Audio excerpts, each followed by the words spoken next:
Bonjour Elodie. Bonjour Franck. Tu as fait plusieurs stages avec nous, résonance quantique, la méthode de 2 points. Et j'ai remarqué que tu as développé des sens intérieurs. Ça veut dire la visualisation intérieure. Est-ce que tu peux parler un peu de ça?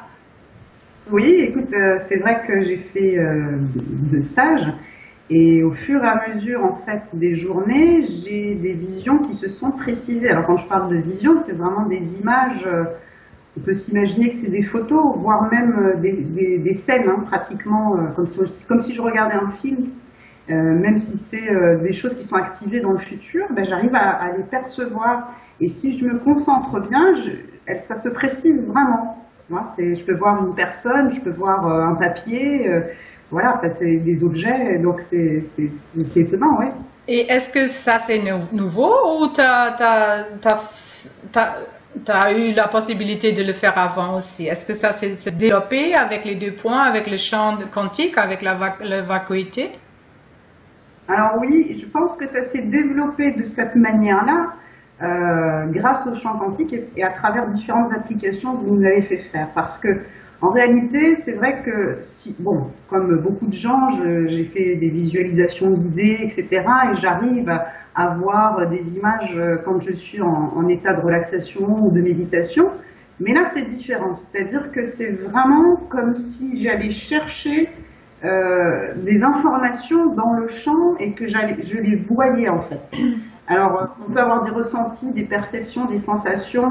C'est vrai que pendant les stages, eh ben, on a les mouvements dans notre corps aussi quand les choses s'activent et que ça agit sur les cellules, etc. Maintenant, chez moi, ça se révèle de manière plus concrète en fait, avec des images plutôt précises. Alors, c'est pas forcément ce qui va se passer pour la personne précisément tel que je le décris.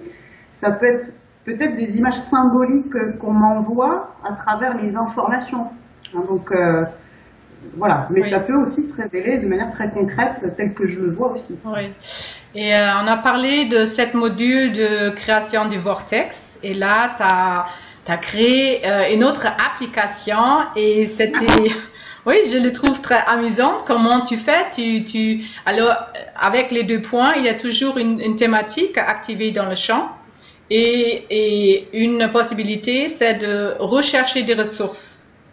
Et oui. Comme tu m'as raconté, quand tu ouvres cette vortex pour une certaine thème, pour une certaine thématique, il y a des images, même des films, des choses qui se mettent dans le vortex ou ailleurs. Alors, c'est toute une histoire qui se présente. Et peut-être tu peux décrire un exemple parce que tu as dit quelquefois tu vois des vêtements, des habits. Ouais. Et oui. peut-être d'autres incarnations, mais il y en a beaucoup de programmes ou des croyances qui viennent avec. Hein? C'est comme un héritage que nous avons d'autres vies intérieures. Et là, tu peux le voir et tu peux le libérer aussi. C'est ça? Oui. Ah oui, c'est 2 choses différentes. En fait, c'est vrai qu'il y a la partie de l'application de recyclage, en fait, quand on va aller recycler des choses dans le champ morphique de la personne autour d'elle. Et là, j'accède, pour moi, parce que ça se présente sous d'autres formes, certainement pour d'autres, mais en tout cas, quand je vais aller chercher à recycler, c'est quand on est dans la main, des objets qu'il peut y avoir autour, moi, je vois très souvent des vêtements. Alors, c'est étonnant parce que c'est souvent des vêtements du passé. Je peux identifier l'époque, la période, parfois pas du tout, parce que ça m'a l'air très ancien et que je ne sais pas d'où ça vient.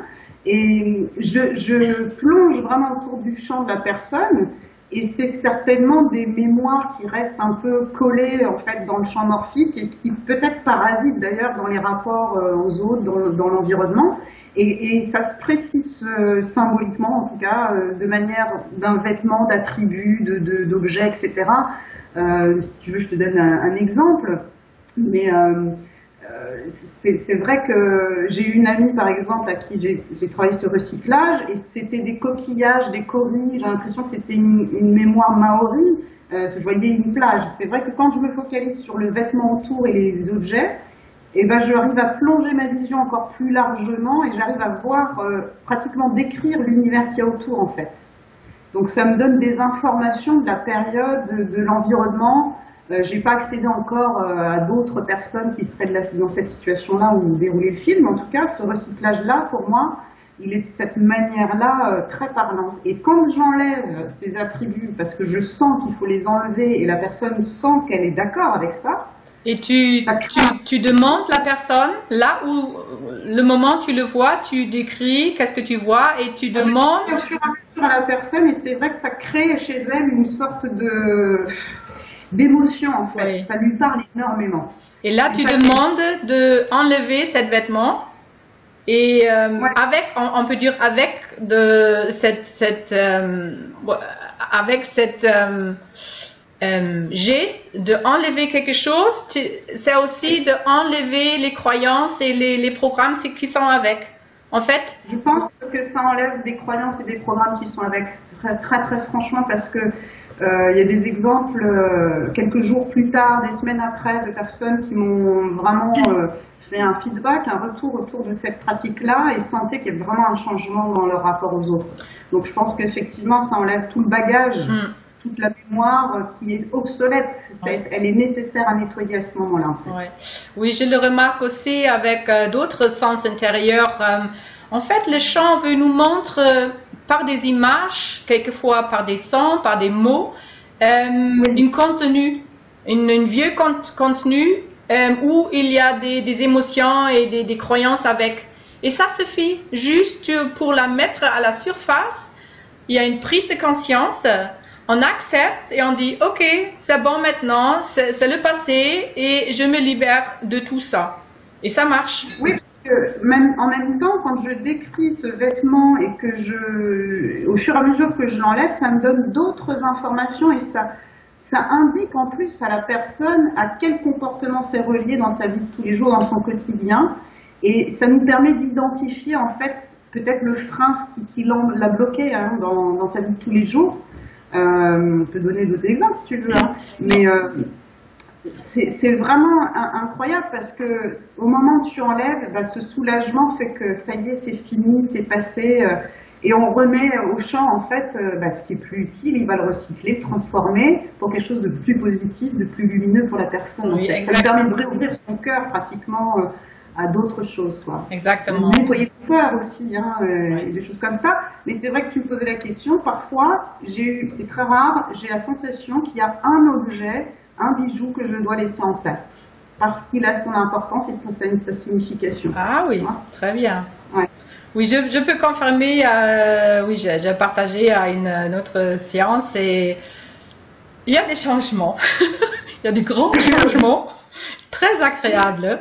Alors, je ne veux pas faire cette vidéo trop longue. Tu proposes de faire des applications à distance, cette visualisation quantique, de travailler avec le recyclage, avec les vortex et tout ça? Ouais, ça marche très bien à distance. C'est vrai que moi, je préfère être en face à face parce qu'on sent vraiment la résonance. Mais toutefois, comme il n'y a pas d'espace, pas de temps, ça marche très très bien à distance. Tu me posais la question du vortex très rapidement. Quand je travaille autour de cette ouverture en fait de ce qui est déjà activé pour la personne, ce qu'on peut activer encore plus, moi je vois la personne en une sorte de spirale au départ et peut-être qu'elle a besoin d'être alignée et autour d'elle. Alors des fois c'est devant elle et des fois c'est autour d'elle. Donc ça dépend de comment on se place et de comment on est prêt en fait à accepter cette vivance autour de soi. Et là, c'est vrai que je vois des plans séquences, un peu comme si je lisais un scénario, si j'étais un metteur en scène, et j'ai déjà des objets qui se placent dans le vortex de la personne. Ça peut être des choses qu'elle demande pour l'avenir, elle veut changer de voiture, et je la vois déjà activée dedans. C'est tous les souhaits, tous les désirs qu'on a en fait pratiquement, et c'est étonnant parce que je vois ça se dérouler sous forme d'un mini-film, et on peut aller chercher quelque part la meilleure possibilité en fait. On peut aller vraiment, c'est comme cette sensation d'aller densifier dans la matière. J'ai l'impression que l'image, elle prend sa consistance, sa densité et que ça matérialise les choses pour que ce soit activé dans le champ de la personne en fait. Tu vois, c'est vraiment cette sensation-là, quoi. Très bien. Alors, aller chercher des contrats. Les personnes me demandent, mais alors tu vois mes contrats, mais alors tu vois les choses, et puis on va aller poser la question dans le champ quantique et puis aller les intégrer dans le champ pour la personne en fait. Raconte-nous encore un peu plus de toi. Tu fais quoi dans ta vie? Alors, je suis sophrologue, j'ai été formée aussi PNL, Ennéagramme en constellation familiale. Ah oui. Voilà, c'est un principe aussi énergétique qui est très intéressant Oui. et qu'on peut relier. Je sais que vous avez des stages autour de ça aussi qui relient la constellation familiale avec la méthode des 2 points. Oui. Et donc, c'est vraiment, bon, voilà, j'ai 10 ans de pratique derrière moi. Ça me donne peut-être une acuité différente sur l'approche de la personne et l'approche de la méthode des 2 points. Donc c'est vrai que là j'ai fait des petites vidéos, des enregistrements courtes si tu veux, sur une installation on va dire telle qu'on le fait en tant que sophrologue, et puis une auto-application pour aller chercher des ressources. Très bien. Oui, je trouve ça très bien parce que avec la sophrologie, c'est vraiment de reprendre toutes nos projections, de vraiment rentrer dans le corps, se ressentir pleinement et de connecter avec le cœur. Et là, c'est très bien de prendre quelques minutes pour le faire parce que là, on peut plonger directement dans le champ quantique, dans la vacuité où tout est déjà là. Et j'ai vu tes vidéos, ils sont merveilleuses. Merci beaucoup. Et peut-être une autre fois, on parlera de sophrologie et la méthode de 2 points. Oui, avec plaisir. Ouais. Et merci pour aujourd'hui et à une prochaine fois, Elodie. Merci à toi et à très vite sur le prochain stage de toute façon. Oui, ça sera bien. Merci beaucoup. Au revoir. Au revoir. Bisous.